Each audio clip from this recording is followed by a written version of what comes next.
I'm just saying, selling movies that I've bought is always such a hard task for me because I just find it so hard to part with them. Hi, my name is Charles, and today I'm going to be talking about some movies that I've sold over the years, particularly the Criterions that I bought that I've sold over the years. As I've said, if you've followed me on this channel, I've been collecting Criterion since I believe 2016, the summer of 2016. So from 2016 all the way till now, I've bought a lot of Criterions, especially if you look behind me and see all the Criterions I got. Eventually I will get to my Blu-ray complete, collection, blah blah blah, all of that, and it will start with my complete Criterion collection, but I'm just lazy. I'm lazy. I don't want to sit through like hours of me just being like this movie, this movie, this movie. So that video is something that I'm just putting off because I'm lazy. But anyway, over the years I've collected a lot of Criterions, and some of them either when I finally got around to watching them, or some of them just over time I was just like, I'm not feeling it anymore and you need to go. Anyone who really collects Criterions knows the feeling of blind buying Criterions and you watching it for the first time and then going, oh, I didn't really like that. So then you're stuck with a movie that you're not really in love with, so the only option is to sell it. And a few of the movies that I bought over the years kind of fell into that category, but then again, some of the movies I sold was because I thought it was in good condition, but when I opened like the cellophane and I looked at like the artwork sleeve, they were not good, so I had to sell those and then buy them back again. Or sometimes when I watched the movie, as I said, didn't like it, but once I borrowed it again from like my local library or just thought back to myself, I would be like, wait, no, that was actually good. We need to rebuy that. But yeah, let's get into this whole video and, just talk about all these movies because I wouldn't say any of these movies are really bad, but they just weren't for me, as I said. Or, there was something wrong with them, so I had to rebuy them. Yeah. Okay, so the first movie we're going to talk about is Spy Number 230, which is Three Women, directed by Robert Altman. For me, I would say Three Women was among one of the earlier Criterions I bought in my collection. I wouldn't say it was within the first year that I bought it, but it probably was within the second year that I started collecting Criterions. But I don't think I had watched any Robert Altman movies up to that point when I bought and watched Three Women, and I don't know, watching Three Women at that point, it wasn't clicking to me. At first, I was like, I don't really like what Shelley Duvall's doing, and I don't really understand what Sissy Spacek is doing in this movie, and I don't understand what's going on in the plot, so it really probably just had a lot to do with me being very inexperienced with going and watching movies that were not the norm. I felt like the movie was slow and I didn't really understand what it was trying to say. So once I finished watching that movie, I thought to myself, I'm gonna sell this. And at that point, I really remember that I had not really sold Criterions or really anything on eBay at that point because I'm pretty sure I sold it for like $10 and it like sold like that. But then, later on I realized, oh, I probably could have got like at least 15 to maybe $17 for that. So I swindled myself because at the end of the day, this is one of the movies that I rebought because as time went on, I saw people talking about it. I thought to myself, oh, I really was wrong about that movie and I need to reappraise it. So I borrowed it from my local library, and after watching it, I said, yeah, we made a Boo Boo the Fool mistake by selling this. Three Women is kind of akin to the movie Persona from Ingmar Bergman and also Mulholland Drive from David Lynch.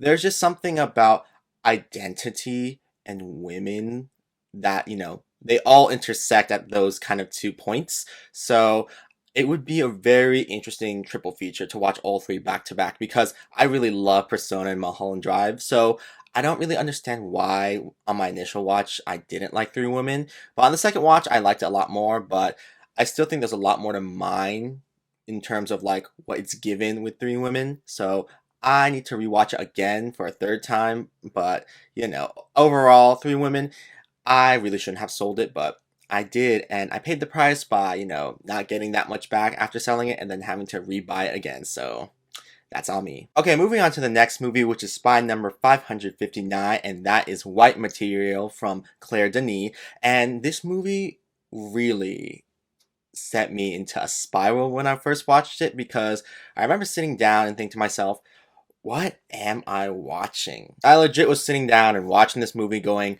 what is happening? All this stuff is happening, but I don't understand why it's happening. Can we just not leave this place?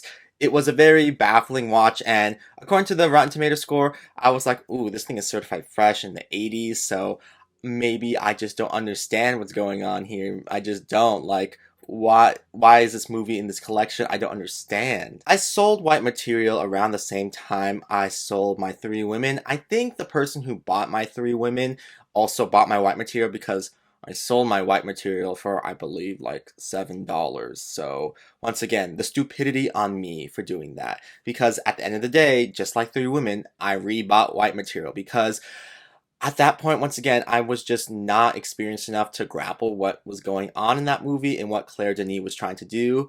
Claire Denis, in general, is a very, I would say, maybe difficult director to like really latch onto because her work really says a lot, but they're not the most compelling pieces for me to return to. I think the most like compelling work that I've seen from Claire Denis is Beau Travail, and that movie on my first watch, I didn't get like enough from it either. So clearly, when it comes to Claire Denis' work, there's a lot there because when I watched Beau Travail, I was like, yes, I can sense a lot of stuff. But when I was watching, the supplement on the Blu-ray with Barry Jenkins and Claire Denis, they were just talking about so much stuff, and my mind glazed over, being like, what? White Material was clearly, touching on the subject of colonization, of Africa by white people, because Isabelle Huppert's character, like, owns that coffee plantation, and, I think it's like that militia is, like, trying to drive all the people away from there, all the white people, and she doesn't want to go. She's like, this is my home, and there were a lot of things about the movie that have to deal with, colonization in general, and I really did not grasp enough of that on my first watch. Have I revisited the movie since I bought it back? No, because my mind just keeps thinking about like that rape scene with her son and then how he like shaves his head and like goes crazy, and my mind said, yeah, I might need some more time before I revisit it because I think I still need some more like space before I could re-watch the movie and re-analyze what's going on in that movie. I really rebought this movie because after watching Beau Travail and seeing the supplement where Barry Jenkins and Claire Denis talked, my mind said, there's a lot more going to Claire Denis' work, and even though I wasn't the biggest fan of White Material, I really love Isabelle Huppert, and there were some interesting things going on in that movie, but I just wasn't grasping the concepts that Claire was clearly trying to convey. I've only seen three Claire Denis movies, Beau Travail, this movie right now, White Material, and High Life, and all three movies, I just was fascinated while watching them, but at the same time confused. So when it comes to Claire, I really need to laser focus when watching her movies because it's not, in my opinion, the easiest movies to digest, but there's a lot being said there, which is why majority of her movies, if not all of them, are really highly regarded. So maybe I'm just dumb, but that's why I rebought it because I said I'm going back in for Claire Denis and trying to see what she's trying to say, like really say with this movie, and also for Isabelle Huppert because I love Isabelle Huppert. The next movie we're going to talk about is spy number 692, and that's It's a Mad, Mad, Mad, Mad World. I'm pretty sure that's all the mads in the sentence title of the movie. The movie directed by Stanley Kramer, and this movie is long. And there's an extended cut of it, like a director's cut. And it's missing the footage, so you just have to hear the audio and then they just show stills. But yeah, this movie is really long, but that doesn't mean I didn't enjoy watching it.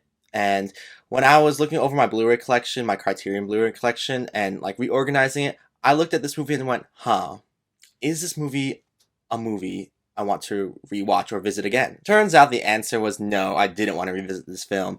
I mean, I gave this movie a 4 out of 5 stars on my Letterboxd review when I watched it recently. I think I either watched it early this year or late last year. But this movie, it was just really long, and thinking back on it when I was reorganizing my Criterion section of my Blu-ray collection, I just thought this is just really taking up space in your shelves, and I don't think we are gonna actually rewatch this at all, so why keep it at all? There's no actor in the movie that does anything very, exciting or exemplary or something that should be like seen to be believed, because everyone in the movie is doing a fine job. They have a lot of like actors, but none of them are really big name actors. Even like the people who you should be like, yes, it's you, only have like a small role in the movie. So I personally just didn't feel any attachment to this movie at all. It felt like something I should have just rented from my local library and then been like, that was fun, and then returned.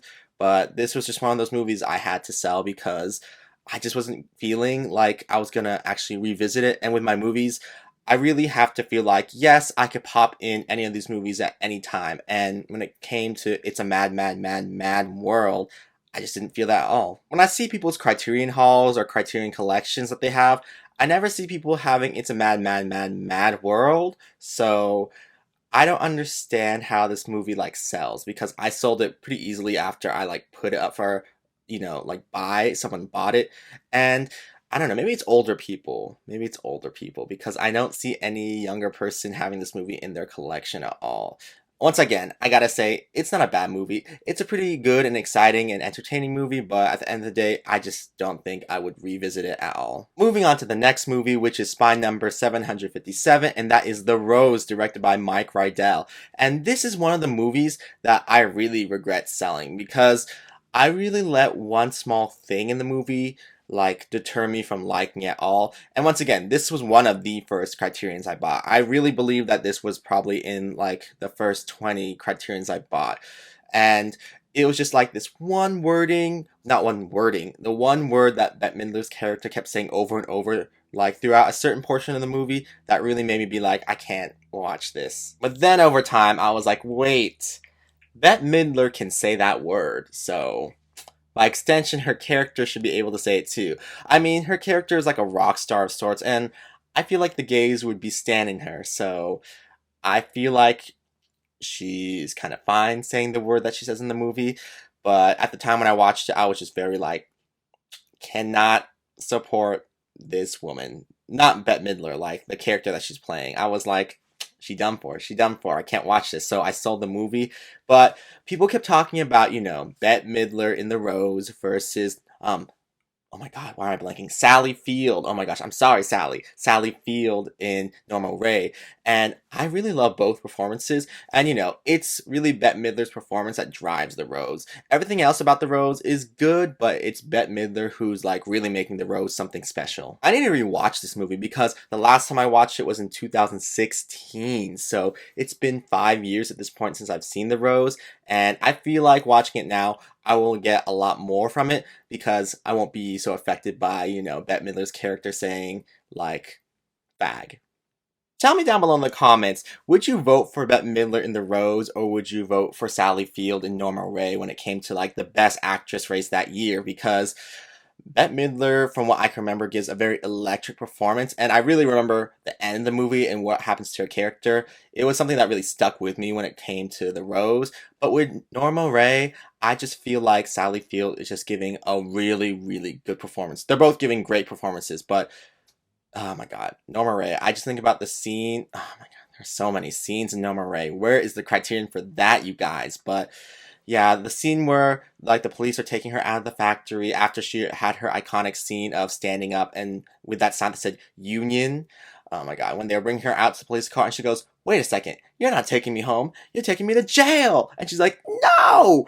And then they're like trying to force her in their car, but she's struggling. That is something I think about all the time when it comes to Norma Ray. And I read that she accidentally like broke someone's ribs when she was struggling to like get free of them. It was a whole thing. I said she was in the moment, girl. And yeah, just tell me down below, like, which performance do you prefer? Because I feel like it tells, like, a lot about the person, depending on which performance they choose. Okay, the next movie we're going to talk about is Spy Number 806, and that is Only Angels Have Wings from Howard Hawks. And this movie has a stellar cast with Cary Grant and Jean Arthur, and why did I say it like Arthur? Jean Arthur. Jean Arthur. And who else is in this movie? Rita Hayworth. I think those are the three, like, really main people of this movie. Famous people of the time, anyway. And when I watched this, I said, wow, this movie is pretty exciting, especially with the action set pieces it was able to pull off for its day. But at the end of the day, at, the end of watching the movie, end of the day, end of watching the movie, at the end of the movie, I was like, I just feel like the story wasn't as strong as it could be. The thing is with Howard Hawks, sometimes I don't think the stories for his movies are all that great, but his execution and the actors in the movies make them better than they should be. And I really felt that way with Only Angels Have Wings. But this past year, I was looking at my Criterion collection and I thought to myself, we basically have all of Cary Grant's movies in the Criterion collection that are in the collection.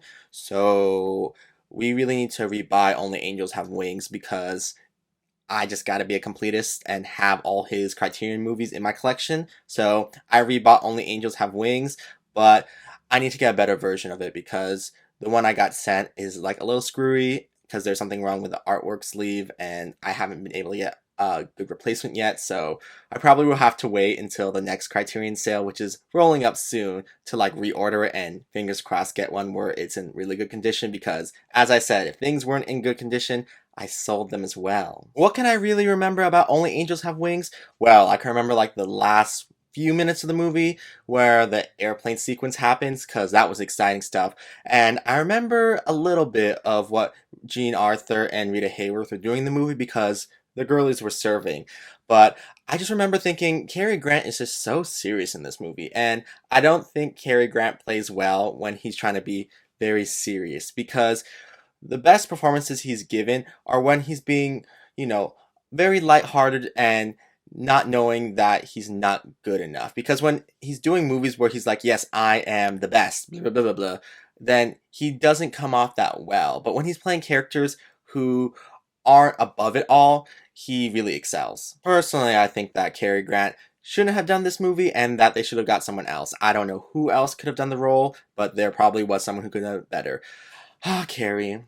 If only the Academy gave him nomination and awards for his, iconic screwball comedy performances, or even some of his movies where he's not like super dramatic, but it's like dramatic tinged with comedy, like Holiday, then the world would be right, and he would have an Oscar by now because there are a lot of movies like Bringing Up Baby and His Girl Friday and Philadelphia Story and other things like that where I'm like, he definitely deserved a nomination.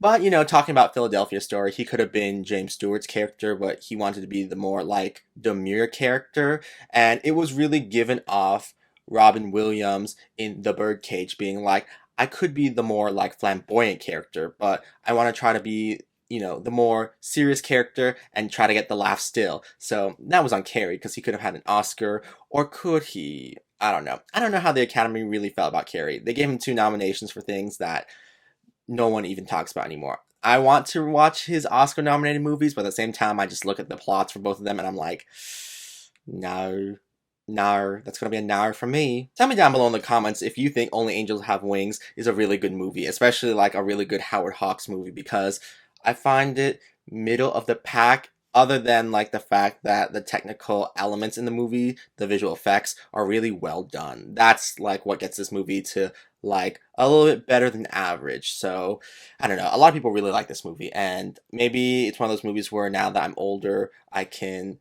view it in a different light because I think I watched this in 2016 or 17, so it's been quite a while. Okay, moving on to spy number 809, which is Phoenix from Christian Petzold. I don't know if I said his last name right, but this was definitely one of the first 10 Criterions I ever bought.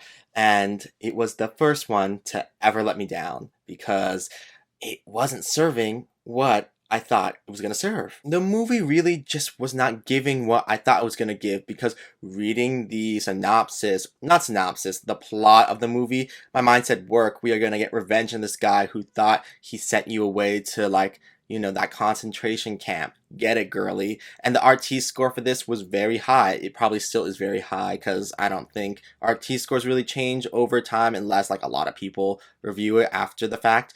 But based on like the reviews and that it was in the collection, my mind said, let's get it. And watching it, my mind said, why is this really in the collection? It doesn't feel all that special. Like the main character is kind of disfigured a little bit because of like her time in the concentration camp, and for some reason she like re-hooks up with the guy that sent her to the concentration camp, and my mind said, what is going on? It doesn't seem like she's trying to get revenge at all. I don't understand. But in the last few minutes of the movie, it's like she has become herself again because the whole plot is that the guy that sent her away is like, oh, you kind of look like this girl that I knew, and he wants to claim like money or whatever from her family or something like that. And he's like, we're gonna dress you up as her. So it's a whole thing where it's like, ah, you could be her, but you're not her, but she is her.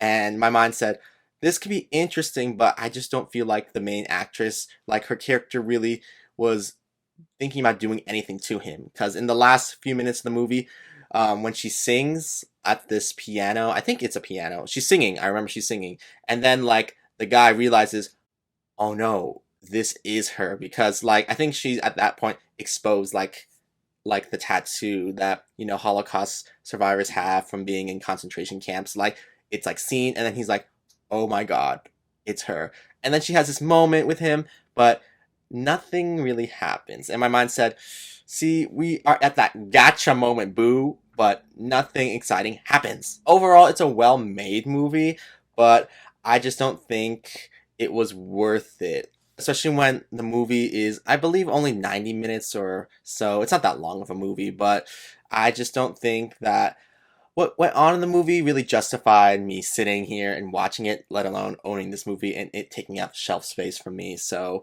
it really was one of the first movies that broke my heart when it came to the Criterion Collection, and a movie that warned me, don't blind buy. Like, rarely blind buy now. I usually like borrow movies in the library before I buy them on Criterion now, but every so once in a while I will blind buy, and half of the time I'm like, that was a good choice, and half of the time I'm like, no, you should not have done that. And this movie really serves as like a reminder to me that, sometimes movies in the Criterion Collection just aren't for you. Okay, moving on to the next movie, which is spy number 867, and that is Woman of the Year, directed by George Stevens.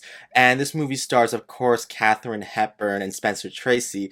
And I don't know if you would call it like a screwball comedy, but it's a movie about like two reporters who are kind of rivals, but then they get married. But then like the female reporter played by Catherine is like really famous, and it kind of overshadows Spencer Tracy's character.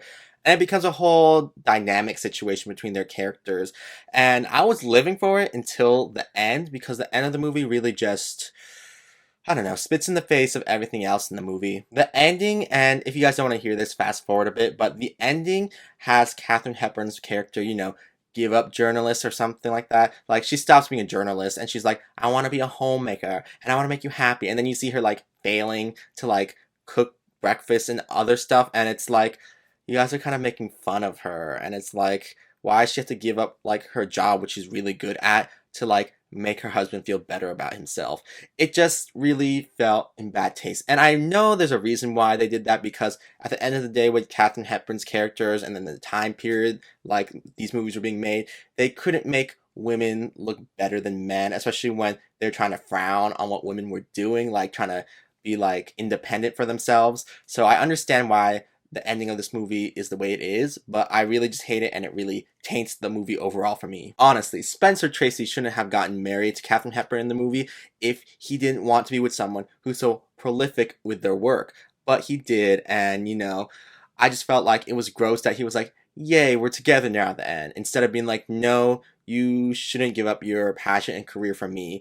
But, that was the times, and I cannot have a movie in my collection that has such a regressive message, especially now watching it back. Because I know I had to think about it in the context of when it was made, which is why I understand why the ending is the way it is, but it doesn't mean I need to have it in my movie collection. Seriously, the amount of Katharine Hepburn movies that end in her character in some ill fate or something bad happening, or them making fun of her, is very disgusting, and I hate it. I hate it. Hate it, hate it, hate it, hate it. Moving on to spy number 887, and that is Lost in America from Albert Brooks. And this movie was one that underwhelmed me. It wasn't that I didn't like the movie, I just felt underwhelmed because I just expect so much more from Albert Brooks, because he's a very funny actor, and I'm pretty sure he is related to James L. Brooks, which is why my mind was like, how were we not producing something a little bit more exciting? So I really pondered it after watching the movie, being like, I get what he's trying to say,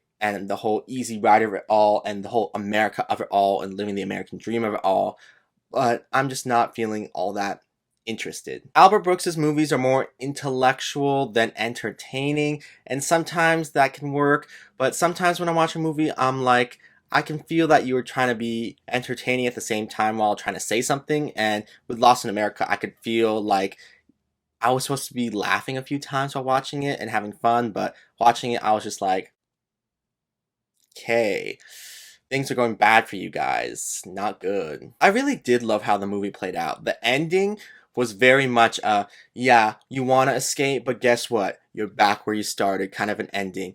And this movie came out in the 80s, and I feel like it is still pretty much a relevant message that the end of this movie is trying to convey today. But then again, not so much so, because people now can make money in very different ways, like vlogging and influencing and other things like that. And the old people are not liking it because they're like, oh, that's not a real job. But these people be thriving, making more money than the regular people, and having fun and making their own hours. So this movie really is something of its time and does still have some connection to society today. But I really only bought this movie again because I bought Defending Your Life, which is a Criterion that was recently released from Albert Brooks again. And when it comes to Defending Your Life too, I have the same feeling where it's like I feel like I'm supposed to be entertained while like taking in what you're trying to say, Albert, but I'm not being entertained. In Defending Your Life, like the best part of that movie is Meryl Streep and Lee Grant. Those two Oscar winners doing the work, doing the work. The two of them said, we're going to do the heavy lifting in this movie. But Albert, I just don't know why I don't connect so strongly to his movies, but I really do want to. I mean, my favorite movie of his probably would have to be Modern Romance or Defending Your Life. I need to rewatch both Lost in America and Defending Your Life because those two, I'm pretty sure I gave both of them a 3.5 out of 5. So they are due for some reprisals. Julie Haggerty in this movie, she brought the funny. She brought the funny, and Albert Brooks was just being frantic throughout the movie. And at a certain point, it was not funny, boo. So yeah. Okay, the next movie we're going to talk about is Spy Number 926, and that is Manila in the Claws of Light, directed by Lino Baraka. And oh my god, when I found out a movie in the Criterion Collection was going to be in it from a Filipino director, and it's a Filipino movie, I was like, wow. Representation, yes. And I got it for a really good price, like very cheap, but honestly, it was in very bad condition. And I've been trying to get a replacement for the movie. Like, I was like, I don't really care if I had to buy it at like, half off price at a sale, but I will if I can get it in better condition. But every time I ordered it, it was in either even more bad of a condition or the condition still wasn't that good. And knowing me, I could not have a movie that was so battered, like the artwork sleeve and the case. I don't understand how that happens, but it was just not good. And that's so sad because I really do like the movie. I just saw it this year and I think it is a great movie. Manila in the Closet of Light. If you haven't seen the movie yet and you can, you should go watch it. It plays on the Criterion channel if you have that, so give it a watch because I think it's a really strong piece of film. And I think that Lino Brocca, he didn't have much to work with, but he made a really strong movie from not having that much to work with, as I said.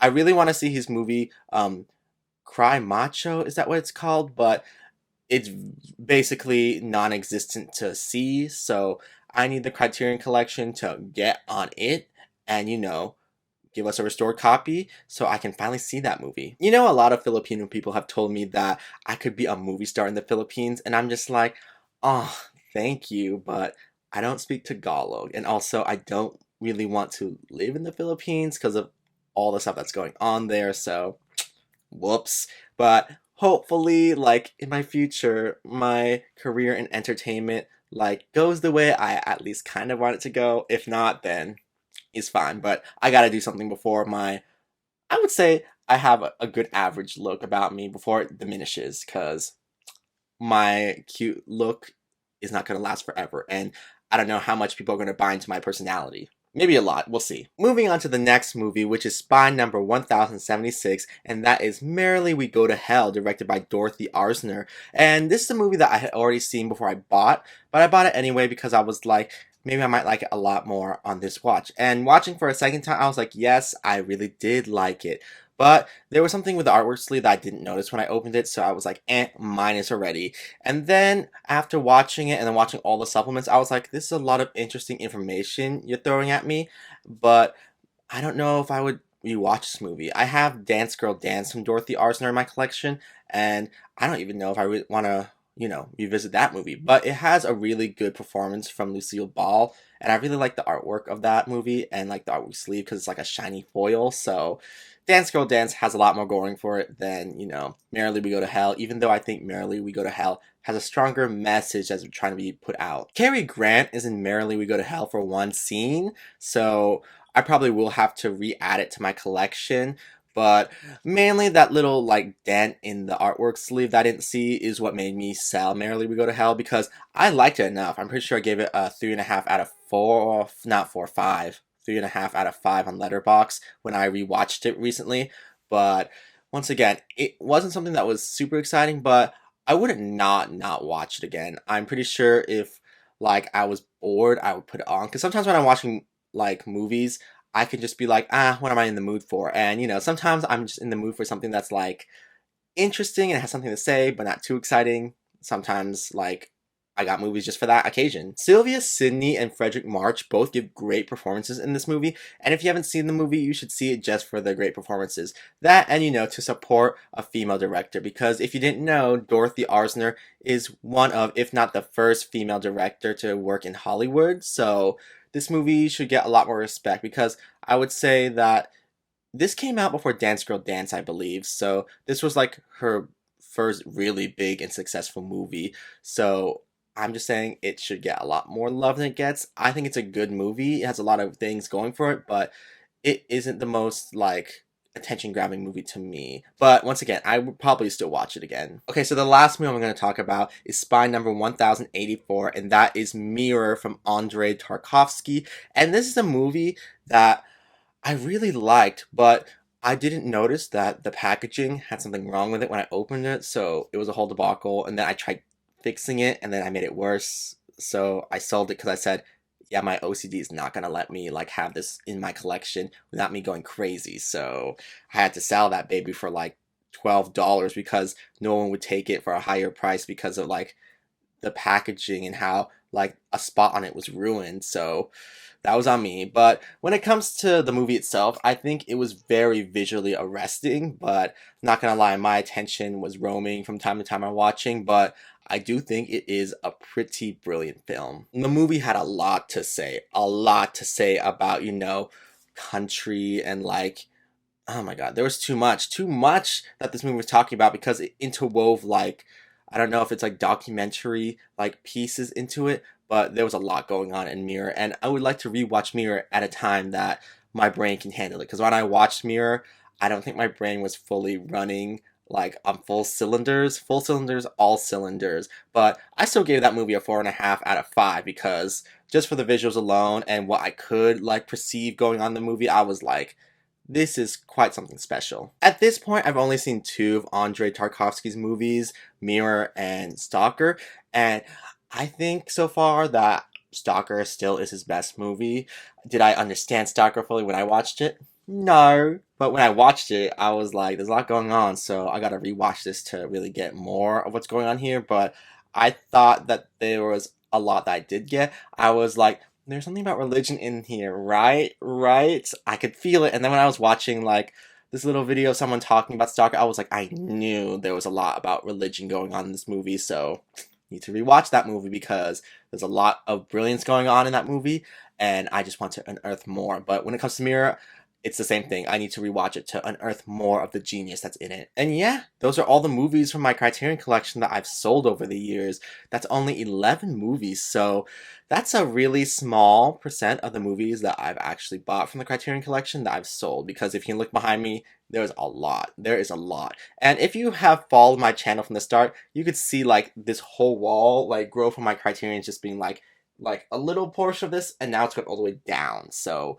I own a lot of Criterions, and once again, as I said, eventually, I'll get around to, making that complete Criterion collection, which would be a part of my complete Blu-ray collection series, but I am lazy dash busy with work, so it's gonna have to be like a really good chunk of time where I'm feeling good, I'm looking good, I just feel like doing it to, actually make it. But who knows when that's gonna be. Tell me down below in the comments if you've sold any of the Criterions you bought, because I'm just curious to see and hear what movies people can let go of, because for the most part, my whole Blu-ray collection now are movies that I wouldn't really let go because they just are not only very entertaining, but they're very good movies and movies that I would rewatch all the time. So I'm just curious to hear what people would let go from their Criterion collection. Anyways, thank you guys for coming to my channel and watching this whole video. And yeah, I'll see you guys around in the next video if you're there for that. So until then, I'm gonna go now. So yes. Bye.